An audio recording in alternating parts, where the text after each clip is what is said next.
దేవుడు మిందో యవ్వాయేసు దేవుడు మిందోడు నిజంగానే మిందో యవ్వ పర్లకర జాతి నిజంగానే మిందో యవ్వ పర్లకర జాతి వరాయవ్వా వరాయవ్వా యేసు నిజే తతికి వరాయవ్వా వరాయవ్వా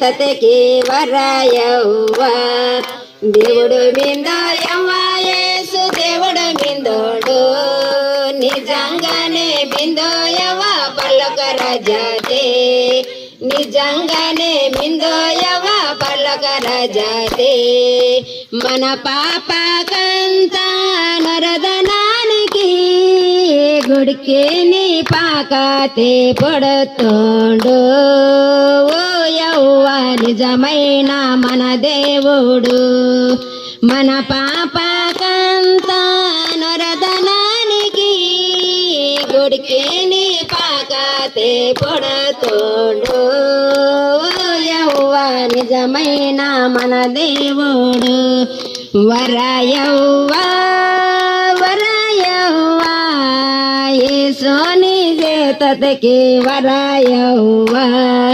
వరాయవ్వా వరాయవ్వా యేసు నిజే తతకి వరాయవ్వా దేవునికి స్తోత్రం. అందరికీ కూడా క్రిస్మస్ శుభాకాంక్షల్ని తెలియజేస్తా ఉన్నాం.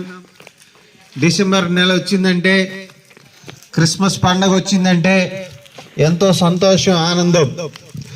ఆలోచించారా ఏంటి క్రిస్మస్? క్రిస్మస్ అంటే 2000 సంవత్సరాల క్రితం పుట్టిన ఒక బాబు యొక్క పుట్టినరోజు. మరి ఎప్పుడో 2000 సంవత్సరాల క్రితం ఒక చిన్న బాబు పుడితే ఆయన పేరు యేసు. ఆయన ఎప్పుడో పుడితే ఎందుకు ఇప్పుడు పుట్టినరోజు వేడుకలు చేసుకుంటున్నారు?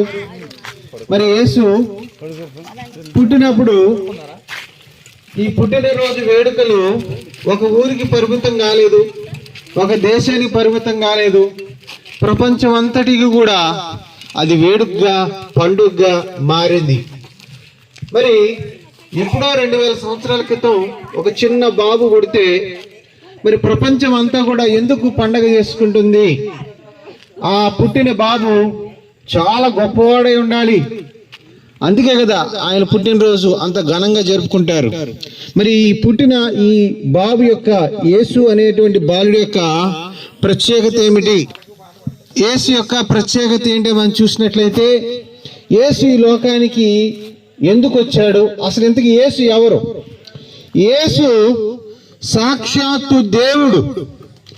ఆ దేవుడు ఈ లోకాన్ని సృష్టించాడు, మనుషుల్ని సృష్టించాడు. ఆకాశమా కలుగును కాకంటే ఆకాశం అయిపోయింది, భూమి కలుగును కాకంటే భూమి అయిపోయింది, చెట్లు మొలుచును కాకంటే చెట్లు మొలిచేసినాయి, జంతువులు భూమిలో ఉండి వచ్చిన కాకంటే జంతువులు వచ్చేసినాయి. అలాగా ఈ అందమైన సృష్టిని దేవుడే చేశాడు. ఆ దేవుడే యేసయ్య. యేసయ్య సృష్టిని చేశాడు, మొత్తం కూడా 6 రోజుల్లో చేసేసాడు. చివరి రోజున మనిషిని చేశాడు, అంటే నిన్ను నన్ను చేశాడు. నిన్ను నన్ను ఎలా చేశాడు తెలుసా? తన పోలికలో చేశాడు. అంటే దేవుని స్వరూపంలో దేవుని పోలికలో మనుషులైన మనము చేయబడ్డాం. అది మనిషి జీవితానికి దేవుడిచ్చిన గొప్ప భాగ్యం. అన్నలారా, అక్కలారా, మన అందరం కూడా దేవుని స్వరూపంలో చేయబడ్డాం, దేవుని పోలికలో చేయబడ్డాం. ఈ సర్వ సృష్టి మీద అధికారం దేవుడు మనకిచ్చాడు. ఈ భూమిని ఏలేటువంటి అధికారం దేవుడు మనకిచ్చాడు. అయితే మనిషికి దేవుడికి చాలా చక్కటి బంధం ఉండేది. కానీ మనిషి ఎప్పుడైతే దేవుడి మాట వినకుండా పాపం చేశాడో అప్పటి నుంచి మనిషికి కష్టాలు స్టార్ట్ అయినాయి. మనిషి దేవుడి మాట నమ్మకుండా దేవునికి వ్యతిరేకంగా పాపం చేసి కష్టాల్ని, శాపాల్ని, నష్టాల్ని, రోగాల్ని, ఇబ్బందుల్ని అన్ని కొని తెచ్చుకున్నాడు. మనుషులైన మనం ఎప్పుడైతే పాపం చేస్తామో, పాపం అంటే ఏంటి? అబద్ధం ఆడటం, దొంగతనం చేయడం, వ్యభిచారం చేయడం, ఎదుటి వాళ్ళ యొక్క వస్తువుల్ని ఆశించడం, ఇవన్నీ కూడా పాపాలే. మనం ఎప్పుడైతే పాపం చేస్తామో దేవుడికి మనకున్న బంధం అనేది తెగిపోతుంది. మనం పాపం చేశాం కాబట్టి ఆల్రెడీ దేవుడికి మనకున్న బంధం అనేది తెగిపోయింది. అందుకే మన జీవితంలో శాంతి లేదు, సంతోషం లేదు. కారణం ఏంటంటే దేవుడు మన పట్ల సంతోషంగా లేడు. ఎందుకంటే ఆ దేవుడి మీద తిరుగుబాటు చేశాం. అందుకే మనకి ప్రకృతి వైపరీత్యాలు, తుఫానులు, అతివృష్టిలు, కరువులు, సమస్యలు, బాధలు, తెగుళ్ళు, రోగాలు ఇవన్నీ రావడం కారణం ఏంటనుకున్నారు? మనం చేసిన పాపం వల్ల దేవుడు మన పట్ల సంతోషంగా లేడు. అందుకే ఇవన్నీ కూడా మనకు వస్తూ ఉన్నాయి. బైబిల్ ఇంకా స్పష్టంగా సెలవిస్తూ ఉంది, పాపం వల్ల వచ్చి జీతం మరణం. మనందరం పాపం చేశాం కదా, అందుకే మనకి మరణం అనేది వస్తుందన్నమాట. చావు ఎందుకు వస్తుంది ఎప్పుడైనా మీరు ఆలోచించారా? చావు ఎందుకు వస్తుందంటే బైబిల్ చెప్తుంది, మనం పాపం చేయడం వల్లే మనకి మరణం అనేది వస్తుంది. మరణంతో జీవితం అయిపోదు. మరణం తర్వాత స్వర్గం, నరకం అనే 2 ప్రదేశాలు ఉన్నాయి. మరి పాపం చేసిన మనము చనిపోతే ఎక్కడికి వెళ్తాము? నిత్య నరకానికి వెళ్తామని బైబిల్ సెలవిస్తుంది. నరకానికి వెళ్ళాలంటే ఎన్ని పాపాలు చేయాలి? ఒక్క అబద్ధమైనా చాలు నరకానికి వెళ్ళిపోవడానికి మన అందరం కూడా అర్హులమే. చూడండి, అందరం పాపం చేశాం, అందరం దేవుడికి దూరం అయిపోయాం, అందరం మనశ్శాంతి లేకుండా బతుకుతున్నాం, అందరం కూడా ఒకరోజు చచ్చిపోతాం. మనం పాపం చేసిన కారణం చేత మనందరం చచ్చిపోయిన తర్వాత నిత్య నరకానికి వెళ్ళే ప్రమాదంలో ఉన్నాం. నరకం అంటే ఏంటో తెలుసా? అగ్ని ఆరదు, పురుగు చావదని బైబిల్ చెప్తూ ఉంది. అక్కడ అగ్ని గుండం ఉంటుంది, దేవుడు ఉగ్రత ఉంటుంది. అక్కడ ఏమాత్రము సంతోషము, సుఖం అనేవి ఉండవు. కేవలం వేదన, కష్టము, బాధ, ఏడుపులు ఉండి పళ్ళు కొరికేటువంటి ప్రదేశము నరకము. అయితే మనం పాపం చేశాం కాబట్టి దేవుడి యొక్క తీర్పు ఏంటి తెలుసా? మనం మరణానంతరము చనిపోయిన తర్వాత నరకానికి వెళ్ళడం అనేది దేవుని తీర్పు. అయితే ఇది మనందరికి చెడ్డ వార్త. ఎప్పుడు చచ్చిపోతామో తెలియదు. మనం పాపం చేసాం కాబట్టి నరకానికి పోవడానికి సిద్ధంగా ఉన్నాం. అయితే దేవుడు మనల్ని ప్రేమిస్తున్నాడు. ఆయన మనల్ని సృష్టించిన సృష్టికర్త. మనం నశించిపోయి నరకానికి పోవడం దేవుడికి ఇష్టం లేదు. అందుకే నరకం నుంచి మనల్ని తప్పించడానికి, నరకం నుంచి మనల్ని రక్షించడానికి సాక్షాత్తు దేవుడే ఈ లోకానికి మనిషిగా వచ్చాడు. ఆయన యేసు ప్రభు.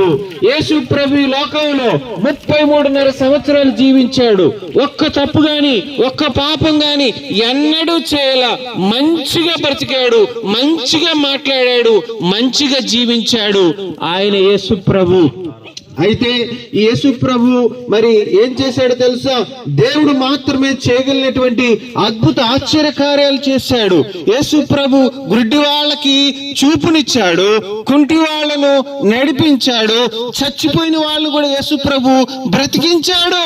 ఇలా దేవుడు మాత్రమే చేయగలిగిన అద్భుత ఆశ్చర్య కార్యాలు యేసు ప్రభు చేశాడు. దయ్యాల చేత, దుష్ట శక్తుల చేత పీడించబడుతున్న వారిని యేసు ప్రభు కేవలం తన మాట వాళ్ళని విడిపించి బాగు చేశాడు. ఆయనకి ఈ ప్రకృతి మీద అధికారం ఉంది, ఆయనకి దయ్యాల మీద అధికారం ఉంది, ఆయనకి దుష్ట శక్తుల మీద అధికారం ఉంది, ఆయనకు రోగాల మీద అధికారం ఉంది, ఆయనకి మరణం మీద అధికారం ఉంది. ఆయన దేవుడండి, దేవుడు. యేసు ప్రభు ఇలా అద్భుత కార్యాలు చేసి దేవుడని నిరూపించుకున్నాడు. మరి ఇంత గొప్పవాడిని యేసు ప్రభు ఎలా చనిపోయాడో తెలుసా? ఎలా చనిపోయాడో తెలుసా? ఆయన చాలా భయంకరంగా సిలువలో దారుణంగా చనిపోయాడు. ఎందుకు అలా చచ్చిపోయాడో తెలుసా? ఆయన మన కోసమే చనిపోయాడు. అవునా, మన కోసమా? ఎందుకని? మన పాపాలన్నీ తన మీద వేసుకున్నాడు, మన శాపాలన్నీ తన మీద వేసుకున్నాడు, మన నరక శిక్ష అంతా తన మీద వేసుకున్నాడు. మనకు బదులుగా యేసు ప్రభు చనిపోయాడు. మనం పొందాల్సిన శిక్షను యేసు ప్రభు తన మీద వేసుకున్నాడండి. మనం పొందాల్సినటువంటి నరక శిక్షను యేసు ప్రభు తన మీద వేసుకున్నాడండి. మన కోసమే యేసు ప్రభు చనిపోయాడు. ఇదంతా ఎందుకు చేశాడు తెలుసా? మనం అంటే ఆయనకి ప్రేమ.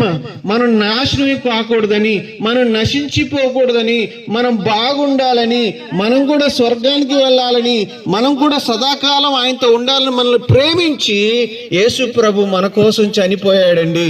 యేసు ప్రభు చనిపోవడం మాత్రమే కాదు, సమాధి చేయబడి 3వ రోజున తిరిగి లేచి ఆయన నిజమైన దేవుడని నిరూపించుకున్నాడు. యేసు ప్రభు ఈ లోకానికి మనల్ని రక్షించడానికి వచ్చాడు. మన శాపాల నుంచి, పాపాల నుంచి విడిపించడానికి వచ్చాడు, మన బతుకుల్ని బాగు చేయడానికి వచ్చాడు, మనకి సంతోషాన్ని ఇవ్వడానికి వచ్చాడు, మనకి స్వర్గాన్ని ఇవ్వడానికి వచ్చాడు, మనకి మనశ్శాంతిని ఇవ్వడానికి వచ్చాడు, మనకి ఉన్న సమస్యలన్నీ పరిష్కరించేటువంటి గొప్ప దేవుడు యేసు ప్రభు. ఆ యేసు ప్రభు ఏమన్నాడో తెలుసా? ప్రయాసపడి భారం మోసుకొనుచున్న సమస్త జనులారా నా యొద్దకు రండి, నేను మీకు విశ్రాంతినిస్తానని యేసు ప్రభు వారు చెప్తా ఉన్నారు. అమ్మా, అయ్యా, యేసయ్య మిమ్మల్ని ప్రేమిస్తున్నాడు. ఆయనే మిమ్మల్ని సృష్టించాడు. ఆయనే మిమ్మల్ని రక్షించడానికి ఈ భూలోకానికి వచ్చాడు. ఆయనే మీకోసం ప్రాణం పెట్టాడు. ఆయనే 3వ రోజు తిరిగి లేచి నిజమైన దేవుడని మనకు రుజువును ఏర్పరిచాడు. ఆయన ఏమంటున్నాడంటే, నన్ను నమ్ముకోండి బిడ్డలారా, నేను మిమ్మల్ని దీవిస్తానంటున్నాడు. మీరు మతం మార్చుకోవాల్సిన అవసరంలా, మీరు కులం మార్చుకోవాల్సిన అవసరంలా, మీరు పేరు మార్చుకోవాల్సిన అవసరంలా. మీ పాపాలని ఆ యేసు ప్రభు దగ్గర ఒప్పుకొని, మీకోసం ఆ యేసు ప్రభు చనిపోయాడని, ఆ యేసు ప్రభు నిజమైన దేవుడని నమ్ముకుంటే చాలు, విశ్వసిస్తే చాలు. ఇప్పుడే యేసయ్య మీ జీవితాల్లో ఆయన ప్రవేశించి మీ పాపాలన్నింటినీ కడిగేసి, మీ జీవితంలో ఉన్న శాపాలన్నీ తీసేసి మీకు మంచి జీవితాన్ని ఇస్తాడు, నిత్య జీవాన్ని ఇస్తాడు. మీరు బ్రతికినంత కాలము తోడుగా ఉంటాడు, చనిపోతే స్వర్గానికి తీసుకెళ్తాడు. ఎంత మంచివాడు యేసయ్య, ఎంత గొప్పవాడు యేసయ్య. ఆయన నమ్ముకుంటే కానీ ఆయన గొప్పతనం మనకు అర్థం కాదు. దయచేసి యేసు ప్రభువుని నమ్ముకోమని మిమ్మల్ని బతిమలాడుతూ ఉన్నాము. యేసయ్య ఈ లోకంలో పుట్టింది మనందరి కోసం. అందుకే క్రిస్మస్ పండుగ రాగానే ప్రపంచం అంతా ఎందుకు సంతోషంగా వేడుక చేసుకుంటున్నారు తెలుసా? మనందరినీ మన పాప శాపాల నుంచి విడిపించే గొప్ప రక్షకుడు పుట్టాడని. యేసు ప్రభు పుట్టింది నిన్ను నన్ను రక్షించడానికి. దయచేసి యేసు ప్రభు నమ్ముకోండి, దేవుని దీవెనలు పొందండి. ప్రభు మిమ్మల్ని, మీ కుటుంబాలని దీవించునుగాక. ప్రభు మీ బిడ్డల్ని ఆశీర్వదించునుగాక. ప్రభు మీ పాడి పంటల్ని ఆశీర్వదించునుగాక. తగిన సమయమందు వర్షాలు కురిపించి మిమ్మల్ని దీవించునుగాక.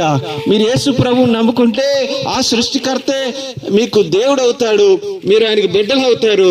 మీరు ఆయనకి ప్రార్థన చేస్తే ఆ దేవుడు మిమ్మల్ని కరుణిస్తాడు. ఎంత గొప్ప విషయం అండి. దయచేసి యేసయ్యను నమ్ముకోండి, రక్షణ పొందండి. దేవుడు మిమ్మల్ని, మీ గ్రామాన్ని దీవించునుగాక. ప్రభు నామము, యేసయ్య నామము మహిమపరచబడునుగాక. ఆమేన్.